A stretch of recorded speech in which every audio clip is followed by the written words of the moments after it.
اهلا الاولاد صفاء. هاكي تشوفي فحوان يا بنت الحومه والدار شادين الحيط. حط شي الاولاد يفرجها ربي. ان شاء الله ان شاء الله. ما تقوليناش عندك انت جديد. هاني من خدمه للدار ومن الدار الخدمه. ربي معاك بنت الحومه. ايش قولك تغنينا حاجه؟ رانا تعودنا بك الصويت. اوكي ابدلوا اولاد الحومه. نحكيكم ونغنيكم باش تكون عبرة للغير. في حلم الشباب ضعف البلاد والرسال اللي قراو وصل بشهاده العليا، اللي مازال يلوج على الخدمه. فرج عليكم الكل تحت الحيط. استنوا سنين وسنين تو يمدوا في اليدين للوالدين.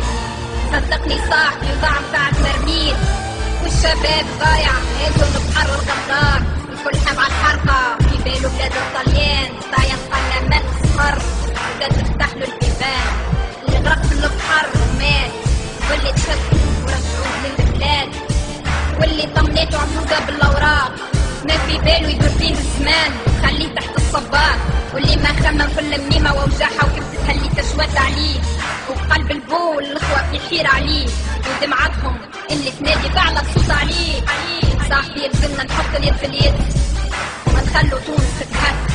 وين ماشيين بالله وين ماشيين؟ في بالكم بلاد الطليان جنة وتونس نار. يزي عايش خويا ما تحطت الميمة بتموح عليك لين وليت بريرة. تدعي للرحمن في كل ليلة انه الوضع يتحسن، والصوالي والفقير يبقى بلاصة. وش الداس والصفات والرجلين ويمكي عليكم خناصة في كل بلاصة. كيما قلت قبل وما زلت نقول ما نخاف كامل اللي خلقني، وان شاء الله يخرجها اللي ما ينام الليل. قداش من الشباب راحوا تغربوا وغاب، اسمع اللي صحابه حطوا ولوا لاباس.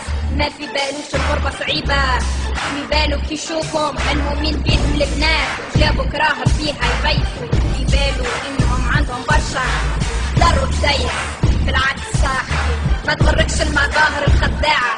لو كانت شموع حار ويسقف بوس يديك شمال ويمين. فيهم اللي يرقد على الكردونة في الشوارع، فيهم اللي ياكل الفضة ولا مسبابل، فيهم اللي يغسل الصحون في الوكلاوة ولا يدخل عالم المافيا والاجرام والضراب. اوي الربح سرور كافة 100 راس.